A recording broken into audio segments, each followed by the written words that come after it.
हिवाळा किंवा थंडीच्या दिवसांमध्ये इडली डोश्याचं पीठ आंबवणं किंवा फर्मेंट करणं थोडंसं कठीणच होऊन जातं। दही, सोडा, इनो, उडीद डाळ न वापरता आज आपण मुगाची डाळ आणि रोजच्या वापरातल्या तांदळापासून एकदम जाळीदार, फ्लफी, हलकी फुलकी इडली कशी बनवायची ते सुद्धा बघणार आहोत। बऱ्याचदा थंडीच्या दिवसांमध्ये ना उडीद डाळीपासून केलेले पदार्थ खाल्ल्यानंतर वयस्कर मंडळी असतील, तरुण मंडळी असतील, त्रास होतो, पोट दुखतं किंवा जड झाल्यासारखं वाटतं।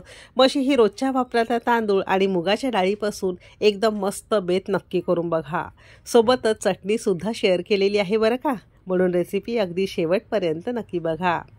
चला तर मग वेळ न घालवता रेसिपीला सुरुवात करूया। सगळ्यात पहिल्यांदा मेजरिंग कपने 1 कप आणि वजनी म्हणाल तर साधारणतः 200 ग्राम प्रमाणात इथे आपण रोजच्या वापरातला बासमती तुकडा राईस घेतलेला आहे। इडली बनवण्यासाठी, चिकट न होण्यासाठी, छान सुटसुटीत फ्लफी होण्यासाठी रोजच्या वापरातला कोणताही जुना तांदूळ तुम्ही इथे वापरू शकता। जुना तांदूळ म्हणजे काय? ज्याचा भात केल्यानंतर छान मोकळा सुटसुटीत होतो असा जुना तांदूळ तुम्हाला निवडून घ्यायचा आहे। रेशनचा तांदूळ घेतला तरी सुद्धा चालू शकेल। ज्या कपने 1 कप जुना तांदूळ त्याच कपने अर्धा कप किंवा 100 ग्राम प्रमाणात इथे आपण मुगाची डाळ घेतलेली आहे।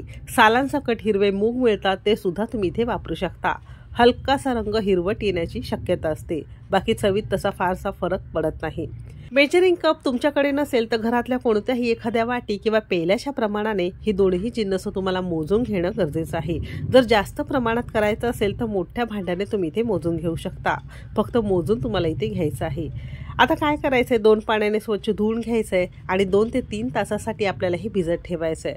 सकाळी 7 वाजता आपण हे भिजत ठेवलेलं होतं, 9, 9:30 वाजल्यानंतर हे छान भिजून तयार झालेलं आहे। तुम्हाला हवं असेल तर रात्रीच तुम्ही भिजत ठेवले तरी सुद्धा चालू शकेल। आता हे वर जे पाणी असतं ना थोडंसं आंबट असतं, म्हणून हे अजिबात फेकून द्यायचं नाही, कारण डाळ तांदूळ वाटण्यासाठी आपण हेच पाणी नंतर वापरणार आहोत।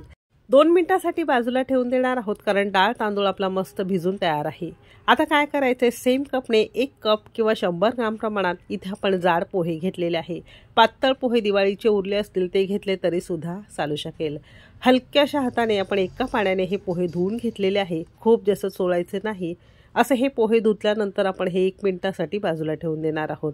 पोह्यांमुळे तुमची इडली अगदी छान फ्लफी आणि मऊसूत तयार होते। इथे आपण एक मिक्सरचं भांडं घेतलेलं आहे। आता सुरुवातीचे डाळ तांदूळ भिजवून घेतलेले होते ना, ते 2-2 पळ्या घालणार आहोत आणि याबरोबरच जे भिजलेले पोहे होते ना, 2 मिनिटं भिजत ठेवलेले होते, ते अर्धी पळी आपण यामध्ये घातलेलं आहे आणि हेच आंबवलेलं पाणी थोडं थोडं वापरणार आहोत। कमीत कमी पाण्यामध्ये जमेल तितकी बारीक पेस्ट किंवा जमेल तितकं बारीक तुम्हाला हे मिक्सरला फिरवून घ्यायचं आहे। हातावर घ्यायचं आहे, अगदी बारीक रव्याप्रमाणे लागलं पाहिजे। जितकं पीठ तुम्ही मिक्सरला बारीक कराल तितकी मऊसूत तुमची ही इडली तयार होते। जाड केलं की ही इडली थोडीशी कडक होण्याची शक्यता असते। अगदी सेम पद्धतीत उरलेलं सगळं करून घेणार आहोत आणि ज्या भांड्यामध्ये तुम्ही हे पीठ काढता ना, तो टोप थोडासा मोठा घ्यायचा आहे, कारण कधी कधी काय होतं माहिती का, पीठ जास्त फर्मेंट झाल्यानंतर ते उतू वगैरे जाण्याची शक्यता असते, म्हणून घेतानाच थोडंसं मोठं भांडं घ्यायचं आहे। एका डायरेक्शनमध्ये 1-2 मिनिटं आपण हे पीठ मस्त फेटून घेतलेलं आहे। असं केलं की सगळी जिन्नस छान एकजीव व्हायला मदत होते। असं पीठ आपण तयार करून घेतलेलं आहे। टोपाला किंवा ज्या भांड्यामध्ये तुम्ही हे पीठ असं छान फेटून घेतलेलं आहे त्याला छान घट्ट झाकण लावून घ्यायचं आहे।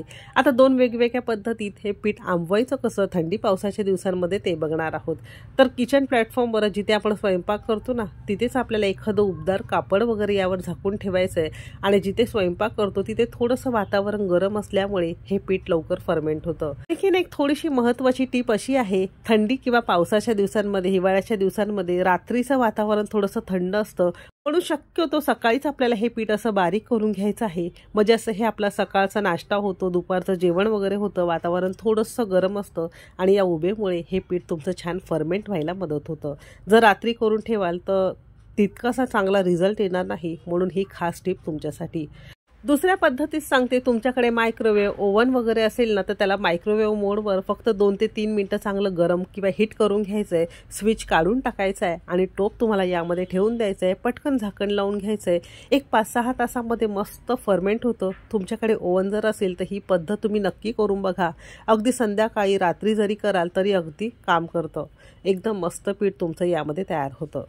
हे पीठ मी साधारणतः 9:30-10 वाजताच करून ठेवलेलं होतं। सकाळी नाश्ता असतो, दुपारचं जेवण असतं, वातावरण किचन प्लॅटफॉर्मवरचं बऱ्यापैकी गरम असतं, ते इथेच मी ठेवलेलं आहे। संध्याकाळच्या 4 वाजता बरोबर तुम्ही इथे बघू शकता पीठ किती मस्त फर्मेंट झालेलं आहे, अगदी छान झालेलं आहे। टोप किती आपण मोठा घेतलेला होता तरीसुद्धा पीठ मस्त वर आलेलं आहे। अगदी छोटं भांडं घेतलं असतं तर अगदी कडेपर्यंत तुम्हाला हे पीठ बघायला मिळालं असतं। असं छान पीठ तुमचं फर्मेंट होऊन तयार झालेलं आहे। एकदम मस्त हलकं फुलकं जाळीदार तुमचं हे इडली डोश्याचं पीठ तयार झालेलं आहे। आणि बरीच जण एक चूक करतात, हे पीठ असं छान फर्मेंट झालं की त्याला खूप जास्त फेटत वगैरे बसतात। अजिबात खूप जास्त फेटायचं नाही।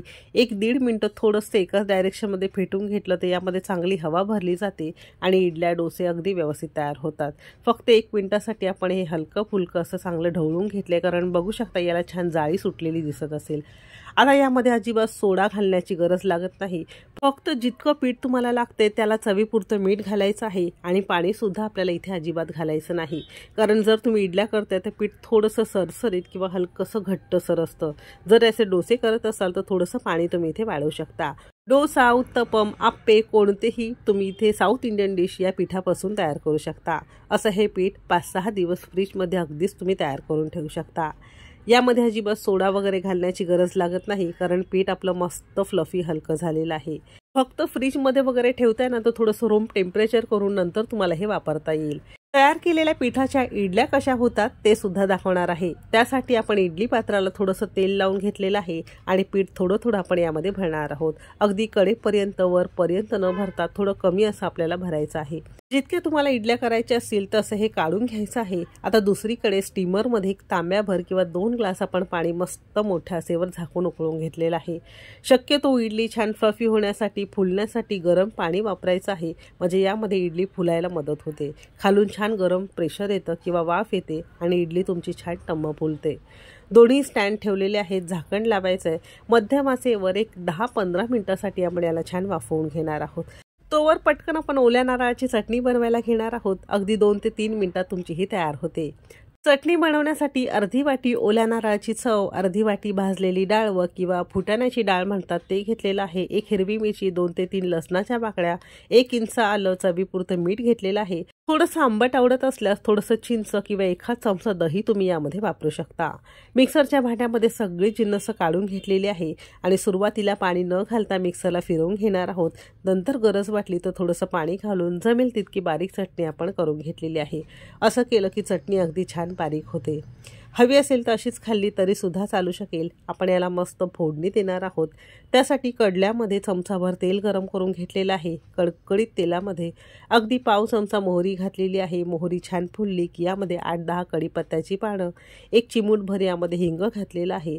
फोडणी न करपता पटकन चटणीवर घालायची आहे। इडली, डोसा, उत्तपम कोणत्याही साऊथ इंडियन डिशेस बरोबर खाण्यासाठी ही चटणी तुमची तयार झालेली आहे। साधारणतः 12 ते 13 मिनिटं झालेली आहेत। गॅस बंद केल्यानंतर आपण 5 मिनिटानंतर उघडलेलं आहे, कारण खूप गरम असताना करायचं नाही, आतून इडली थोडीशी कच्ची राहते। एकदम मस्त पांढऱ्या शुभ्र हलक्या फुलक्या आणि छान टम्म फुगलेल्या इडल्या आपल्या तयार झालेल्या आहेत। आता थोडंसं तुम्ही खाली काढून कोमट किंवा पंख्याखाली थंड करू शकता किंवा माझ्याप्रमाणे पटकन काढलं तरी सुद्धा चालेल। बघू शकता एकदम छान अगदी सहज निघून येते आणि खूप हलकी फुलकी जाळीदार आणि मस्त फ्लफी इडली खाण्यासाठी तयार झालेली आहे। अगदी कोणतीही इडली तुम्ही उचला, अगदी हलकी फुलकी जाळीदार आणि अगदी स्पॉन्जी तुमची इडली खाण्यासाठी तयार झालेली आहे। यामध्ये वेगवेगळ्या भाज्या वगैरे घालून तुम्ही मसाला इडली सुद्धा मुलांना डब्याला देऊ शकता, आणखीन जास्तही पौष्टिक होईल। गरम गरम असतानाच याला इतकी छान जाळी आहे, थोडीशी कोमट झाली की आणखीन मस्त फ्लफी आणि अगदी भांड्यापासून वेगळी होते। एकदम हलकी फुलकी जाळीदार 100% परफेक्ट ही मूग डाळ आणि रोजच्या वापरातल्या तांदळाची इडली खाण्यासाठी तयार झालेली आहे। कोणाला उडीद डाळ, दही, सोडा, इनो चालत नाही, तशी ही मूग डाळ रोजच्या वापरातल्या तांदळाची इडली नक्की ट्राय करा। कशी वाटली ते सुद्धा नक्की सांगा। रेसिपी जर आवडली असेल तर एक लाईक नक्की करा। चॅनेलवर नवीन असाल सबस्क्राईब करा। तुम्हाला आपल्या रेसिपीज कशा वाटतायत ते सुद्धा नक्की लिहा। तुम्ही रेसिपी कोणत्या शहरातून बघतायत ते सुद्धा नक्की सांगा। चला तर मग भेटू एक मस्त आणि जबरदस्त रेसिपी सोबत। तोपर्यंत मस्त खा आणि स्वस्त रहा।